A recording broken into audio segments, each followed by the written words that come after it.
Hello everyone, I hope आप सब ठीक होंगे। गाइस देखो, आपको मैंने सबसे पहले कल सैम्पल पेपर वाले वीडियोस आपको प्रोवाइड करवा दिए। आपको वीडियो से ये पता चल गया होगा सैम्पल पेपर से कि क्वेश्चन किस टाइप में आने वाला और क्वेश्चंस का क्या लेवल होगा।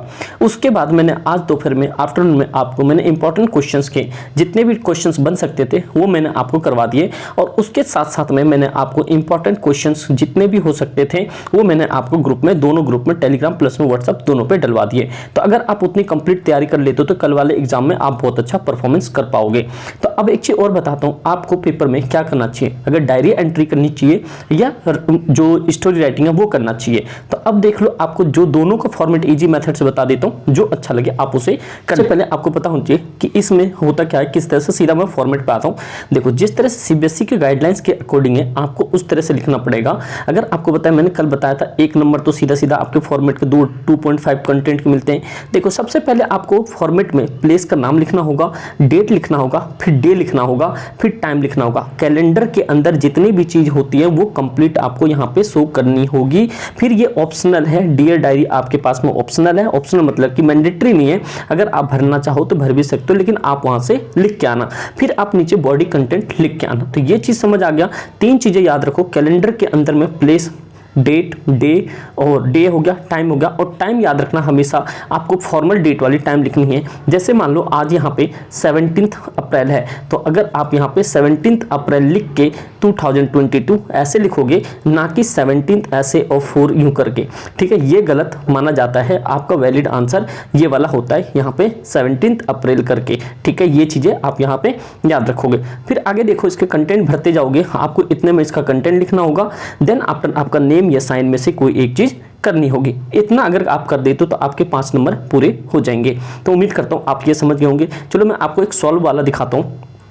जैसे यहाँ पे बोला गया है कि right diary entry 100 to 200 solve में बताना है। तो सबसे पहले देखो, आपको एक सबकी दिया हुआ है। यहाँ पे सबसे पहले आपने यहाँ पे डेट लिख दिया, फिर आपने डे लिख दिया, डियर डायरी, ये सारी चीजें बता दी। और जिस चीज के बारे में बताता राइट, मतलब कि मार्गी के बारे में बता रहा है। अब देखो, यहाँ पे जो भी चीज थी यहाँ पे उसने बता दिया। और हमेशा सारी सेंटेंस मोस्टली इसमें पास्ट में लिखी जाती है। ये चीजें बता दी कि क्या क्या घटनाएं हुई। आप कंटेंट खुद से बना के लिख सकते हो। नीचे जो भी नाम दिया होगा उसका नाम नीचे डाल दोगे। तो आप ये चीज देख लो, आप स्क्रीनशॉट भी ले सकते हो, इसे पढ़ सकते हो, यहाँ से आप आइडिया ले सकते हो। तो देख लो, डायरी आपको इस तरह से लिखना होगा। अगर डायरी लिखोगे तो 5 नंबर इसके हैं, या ऑप्शन में आपको जाएगा कि स्टोरी राइटिंग। वो अब स्टोरी राइटिंग देख लो, स्टोरी राइटिंग में क्या करोगे, स्टोरी राइटिंग करोगे। स्टोरी राइटिंग में कैसे करना है आपको, सीधा देखो, आपको सबसे पहले फॉर्मेट लिखनी है। फॉर्मेट है, सबसे पहले टाइटल लिखना है, फिर राइटर के नेम लिखना है, फिर मेन बॉडी लिखनी है, फिर लास्ट में कंक्लूजन लिखना है। आपको क्या होगा, इस तरह से दिया होगा। देखो, एक सॉल्व क्वेश्चन है ये आपके पास में। अगर आप देखो, सबसे पहले एक इमेज दे दिया गया और यहाँ पे टाइटल ये हो गया, इसको एक्सप्रेस करना है। अब आगे देखो, इसके बारे में क्या क्या लिखना होगा। जो भी आपको उसके अंदर में गिवन वर्ड होगी, गिवन वर्ड आपको लिखना होगा।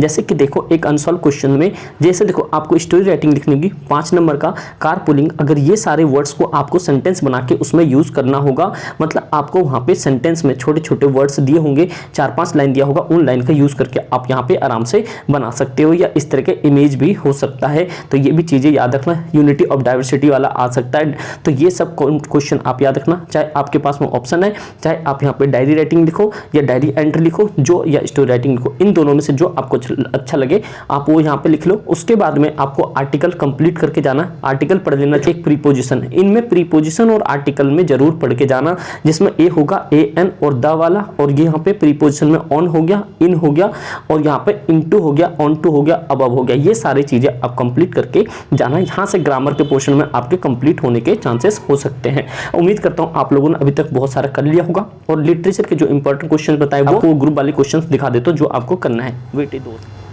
एक ये देख लो, ये कुछ सोर्सेस है, वहां से ये सारी चीजें आई हैं। देखो, packing is a summary, learn करना है, ये मैंने आपको पहले ऑलरेडी बता दिया। यहाँ पे ये संतोष यादव की जो मतलब कैरेक्टरिस्टिक्स है वो याद करना है आपको। फिर यहाँ पे शॉर्ट्स याद करना है। द बॉन्ड ऑफ लव का कैरेक्टरिस्टिक्स ब्रूनो का मैंने कल बताया था आपको, ये करना है। जो killing the tree, important question है, पोएम जो है उसमें 3, 4, 5 एक ये कर लो, ठीक है। यहाँ से ये बातें आपकी लास्ट में ये कैरेक्टरिस्टिक्स याद कर लो। द लास्ट लिव वाले का, the house is not eager वाले का सपोन, इस कैरेक्टरिस्टिक्स याद कर लो। अगर इतना कर ले तो आपके पेपर कल बहुत ही बेहतर जाने वाला। ऑल द बेस्ट सभी।